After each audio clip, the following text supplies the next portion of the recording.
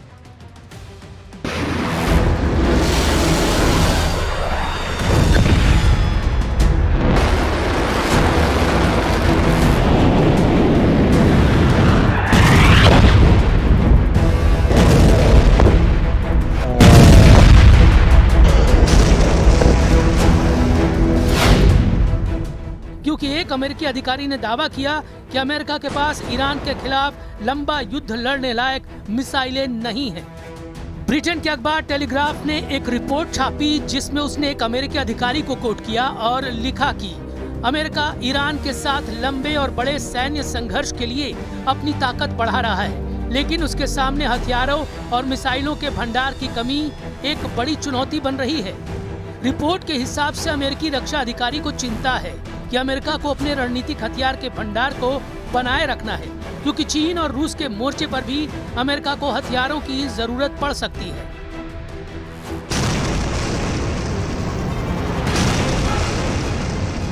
अब अमेरिकी सेना ईरान के हमलों से खौफजदा है।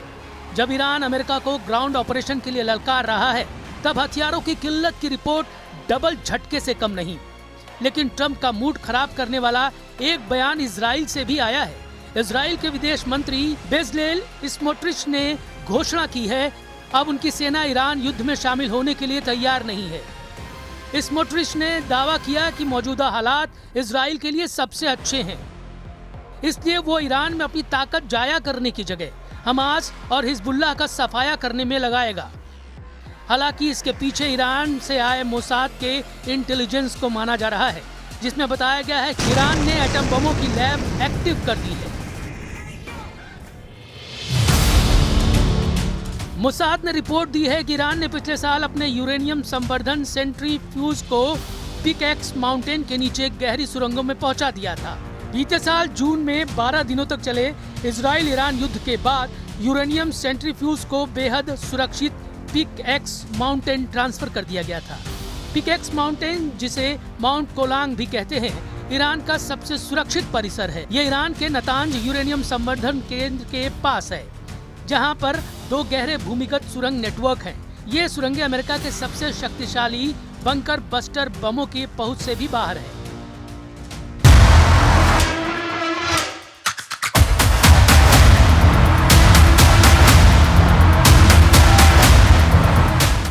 क्योंकि ट्रंप प्लान बना रहे हैं कि ईरान में ग्राउंड ऑपरेशन के लिए अमेरिकी सैनिकों की जगह सीक्रेट अलायंस को उतारा जाए।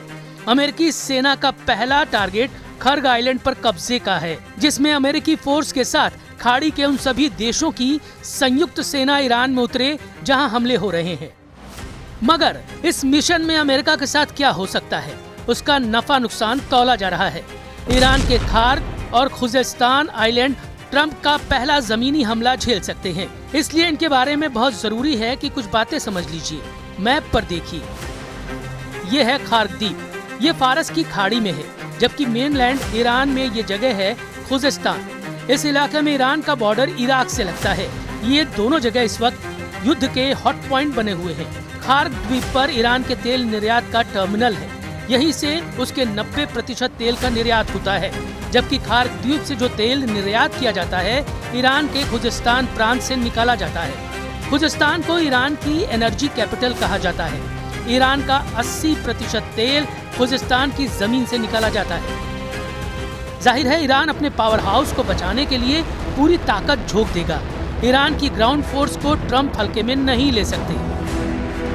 ईरान की फौज 6.5 लाख है। इसके अलावा पैरामिलिट्री फोर्स 2.5 लाख के बराबर है, जबकि ईरान में एक्टिव बसीज फोर्स 20 लाख तक हो सकती है।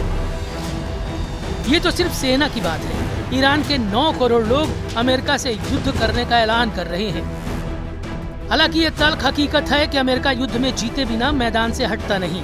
अगर अमेरिका जीत से दूर होता है तो दुश्मन देश को ही तबाह कर डालता है। सुपर पावर से दुश्मनी मोल लेकर खाड़ी में कई मुल्कों का नक्शा बिगड़ चुका है।